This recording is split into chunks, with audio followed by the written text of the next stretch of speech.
Hi, kids. Ready to read with me? Are you ready for chapter 9 of Miss Osborne the Mop? We're getting close to the end. What do you think her idea of the real work? Let's see. Jody pried the wooden top off the well and laid it on the ground. As she lowered the bucket toward the water, she sniffed deeply. There was honeysuckle blooming somewhere near. Through the spicy scent of a mountain morning, its sweet fragrance drifted past her every now and then as she worked. Even the mossy smell from the well was pleasant. Jody thought as she leaned over to watch the bucket come up through the little fringe of ferns, the mop would have enjoyed all these aromatic things if she'd been able to. Jody emptied the bucket into a big round black pot and then once again lowered it squeakily into the cool dimness of the well. She didn't hurry. There was already one pot of water heating on the stove. It was certainly different from cleaning up at home, where you just turned on the hot water and it gushed from the faucet. Here you had to gather the firewood and start the fire, draw 5 buckets of water to fill the pot, and then wait for the pot to boil. Maybe that's why Mr. Poteet didn't bother with cleaning, she thought. But I like doing it, and I like cleaning the cabin. She grinned a little, remembering the sweeping day. She didn't suppose it was the kind of thing Mr. Poteet would ever do. Even the mop had found it a little strenuous and most undignified. But Jody and Dill had had a wonderful time whirling around the cabin with brooms, sweeping down the walls and ceiling, shrieking like witches, giggling and bringing down showers of dirt and raising hurricane clouds of dust. Aunt Margaret had been something less than pleased with them when they got home. "Where in the world have you been to get so filthy?" she cried.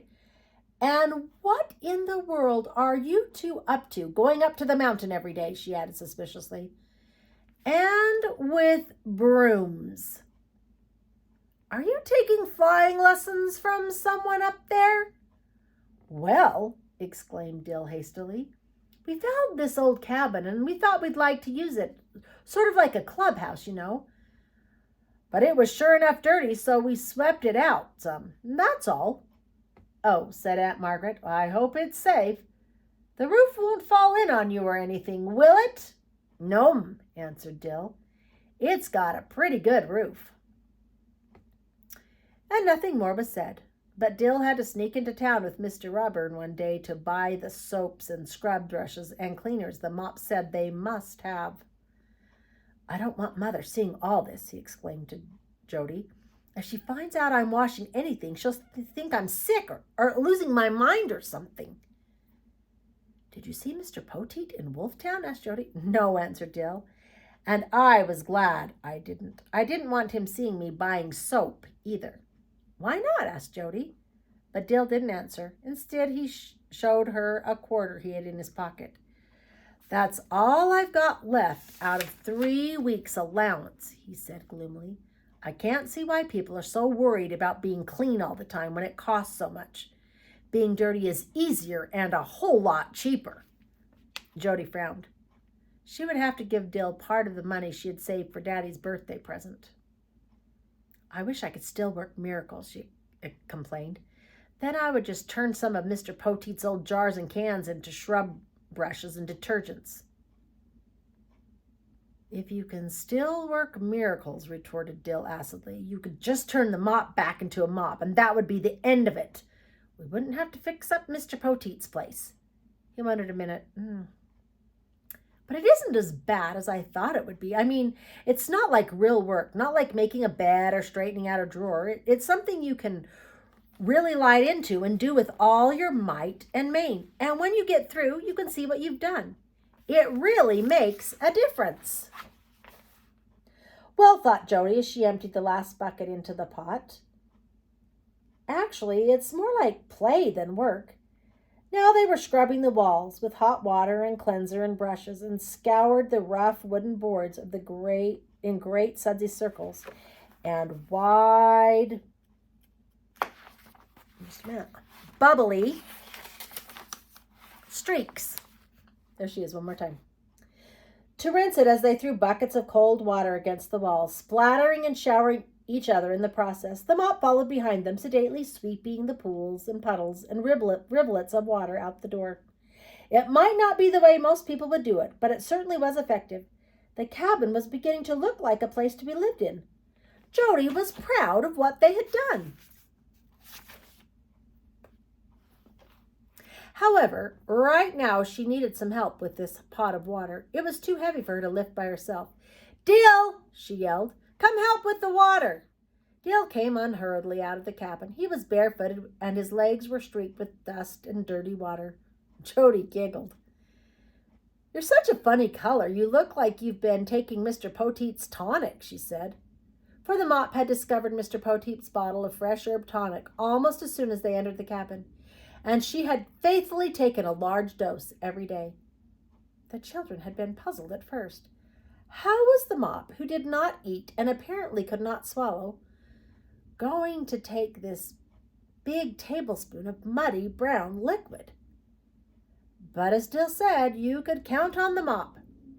She poured part of the tonic into the palm of her narrow little hand and then solemnly rubbed it all over herself, up and down her thin little arms and legs and her pole-like body. It turned her a curious earthy color and gave her a very pungent odor. Perhaps it was just as well that she didn't have a sense of smell, Jody thought. Now Dill looked down at his dust-smeared legs and laughed. "I look a lot worse than that," he admitted. "Haul up another bucket and let's have a drink." There was a dipper so old and rusty Jody wouldn't use it. Instead, she used one of Aunt Margaret's pink plastic cups out of the lunch basket they brought with them every day. The water was delicious. In fact, it tasted so good that Dill said it was a shame to waste it on house cleaning. "Listen," he said now, pausing with the dripping dipper in his hand. A bird was calling. That isn't singing, Jody thought. Not that series of loud, hollow clucks, as though someone was striking two wooden blocks together, and yet there was something beautiful about it, something wild and strange and exciting that made her long to hear it again. When the clucks had speeded up and then slowed down and then stopped. "I know what it is," said Dill. "That's a yellow-billed cuckoo." "No," said Jody. "I think it's a patent pending."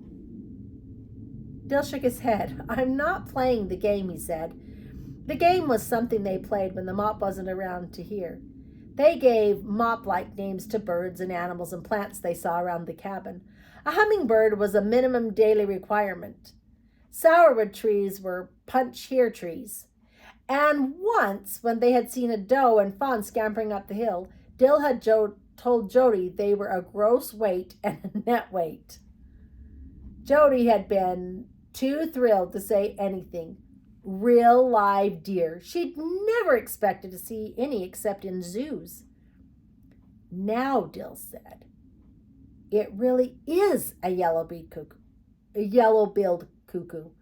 Uncle Andrew told me so." Jody was astonished. "I thought a cuckoo was a made-up bird to go in a clock," she said. Dill was scornful. "Of course not, silly," he said. "There are lots of cuckoos, and this is one of Uncle Andrew's favorite birds. I've seen him. It's long and skinny and has white spots on its tail." And just then the bird flew from its perch and swooped down in front of the children. It was certainly long and slim and the white spots flashed. "I still think it's a patent pending," said Jody, "and the white spots are registered trademarks." "Maybe so," said Dill with a grin. "But I tell you one thing. We better hurry and get this finished and move the bed back into the house. Mr. Poteet calls that bird a rain crow, and he says when it hollers close to the house, it means rain. And from the way things look around here, he's right." And he was right. It took 48 hours for him to be right, and then he was right with a vengeance. The chilly rain poured down. Fortunately, the roof only leaked in one place. By that time, the cabin and its furnishings had all been scrubbed clean. The windows gleamed through though a few panes were missing, and the floors, if they did not shine, were at least scoured almost white.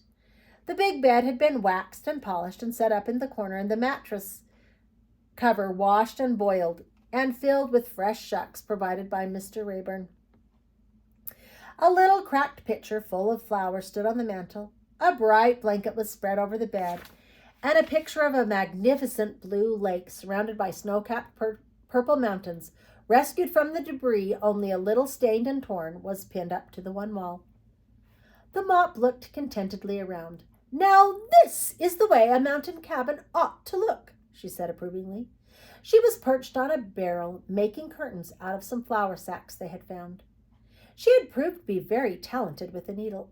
She didn't get that from me, thought Jody, who couldn't sew on a button in spite of much effort and many tears, and had even sewed together a very dilapidated rag which now lay on the floor, looking somewhat dingy and dubious, but reasonably whole. Jody and Dill were mending that broken rocking chair. At least Jody was holding it, and Dill was banging away with the hammer. "Hold it tight," grumbled Dill. "It's going to be crooked if you keep letting go of it that way." "I can't hold it tight," snapped Jody. "You keep looking like you're going to hit me with a hammer, and I'm scared." "Don't quarrel, children," said the Mop. "Doesn't the rain on the roof sound wonderful?" Jody cocked an ear. The heavy drops drummed and thrummed on the shingles, now growing louder, then almost dying away. It did sound wonderful. It was funny how the Mop always noticed such things. "I hope it doesn't last too long, however," said the Mop, holding her needle in her skinny fingers. "Now that we've finished the house, I'm eager to start in the garden." "On the garden?" cried Jody. "You mean this crummy clearing?" asked Dill. "Mr. Poteet's yard? I don't think you better. I don't think he's going to like this." "Nonsense," said the Mop in her briskest voice. "Of course, such a very pleasant old gentleman doesn't enjoy living in squalor. If he were capable of cleaning the place up, he would have long ago." "Gosh," muttered Dill to Jody, "I think she's got Mr. Poteet all wrong." But he and Jody knew there wasn't much they could do to stop the Mop once she made up her mind. They had to keep her up here where no one could see her, and since cleaning up seemed to be what made her happy, then cleaning up was what they had let her do. When they arrived at the cabin the next morning, Jody had to admit the Mop had a point. The rain had ceased, but the day was still dark, and the little gray cabin looked so dismal and pathetic and bedraggled. Jody didn't believe anybody could want it that way. The Mop was already working, carrying armloads of rusty cans and old shoes to the sinkhole. As they walked into the yard, she went by with an ancient tire, rolling it like a hoop beside her as she hurried along on her short stick legs. Her stringy hair flopped around her head. Her tiny knees bumped up and down. Her arms flailed the air as she went. Dill grinned as he watched. Then, as she went faster and faster, he turned his head to hide his laughter. And when she disappeared among the laurel bushes, he collapsed on the porch and roared aloud. "Oh, Dill, that's cruel," said Jody, who was having a struggle not to burst out laughing herself. "She can't help being funny looking." She can't hear me. She's too far away," gasped Dill, holding his stomach. He sat up and wiped his eyes and let the last few hiccuping giggles out of his chest. "I know she can't help it," he said finally, "but I can't help laughing at her either. Those awful little legs and that hair, I can't stand it." And he rolled over on his back and dissolved into helpless chuckles once again. This episode seemed to put him in a good humor. However, and he got up and joined Jody and the Mop and the parade back and forth between the clearing and the sinkhole. There was really an amazing amount of debris in the yard. Jody and Dill were both glad now that the Mop had made them dispose of what was inside the cabin and not add it to the accumulation already in the clearing. "It must have taken Mr. Poteet a long time to acquire all this," said Jody one morning as she swept up 3 old bottles, a long wire spring such as is used on screen doors, part of a roller skate, a saucepan with no bottom, the tattered remains of a dictionary, and some burned-out spark plugs. "I wonder how in the world he got it all, and what in the world he meant to do with it all." "He collected it," said Dill, "and he didn't mean to do anything with it. He just liked to have it around. It made him feel good to know it was there. He said this in an ominous tone that worried Jody. Was it right to clean up Mr. Poteet's place? Not that they really had any choice. The mop was getting to be a real nagger. And if they didn't do it exactly as she wanted them to, she got mad and announced she was going to faint or have a heart attack. And the children almost had to do it. She herself worked the hardest of all. As a matter of fact, she worked all the time. She had given up the pretense of going to bed, and now, long after the children had gone, she trotted back and forth, working away. And when it got dark, unless there were owls or bats or something to watch, she spent the night polishing and scrubbing in the shadows. Even things that had already been scrubbed and polished. Maybe she'll just work herself right out of existence, said Dill thoughtfully as they shoveled up the last of the refuse. I guess not, said Jody, because of the healthy mountain air and the herb tonic. Cleaning up is what mops are for, you know. When the yard was at last raked clear of every tiny piece of broken glass and rusting metal, the awful truth was revealed in the sandy earth, and the scraggly, scrawny weeds now discovered to view weren't a great improvement. The mop shook her floppy head and set them to work digging out the biggest rocks and pulling up the Jimson weed and pokeberry with its tremendous taproot, the dandelions and the horsemint and cranesbill. They left the elderberry bush and its wide, flat panicles of creamy, almond-smelling blossoms, and the butterfly weed, whose vivid orange flowers were just coming into bloom. They are really beautiful flowers, not weeds, said the mop. Privately, Jody thought dandelions were beautiful too, and if they were in bloom, she left them growing. But the mop had scolded behind her and rooted them up. Then, with a garden fork, borrowed from Uncle John, they dug up a garden space. And with the last of Jody's money, intended for a birthday present for her father, they bought seeds and tomato plants and a bag of plant food. This was the longest part of the operation because it meant several trips into Wolftown. The mop kept remembering things they really ought to have, like blue morning glories for the porch, and reasons why they ought to make the garden plot larger to plant beans and peas and turnips. I think we're going to have to do something about that mop, said Dill grimly one hot morning as he and Jody climbed the path. She's got to be a kind of monster. She doesn't know there is anything except work. She's worse than the sorcerer's apprentice's broom because at least it did all the work.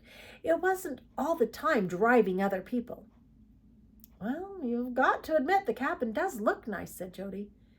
Maybe so, said Dill, but I'm tired of working. I've spent all my money, and Mr. Poteet will be back soon. And what are we going to tell him about what's happened to his house? Jody frowned. Oh, do you think he'll mind so much? She asked. Don't you think he'll at least appreciate having a nice garden full of vegetables? He hates vegetables, Dill told her fiercely. He isn't going to like any of it. And another thing when he comes back, what are we going to do with the mop? Jody stopped still in the center of the path. Gosh, Jill, she whispered. Isn't that him up ahead?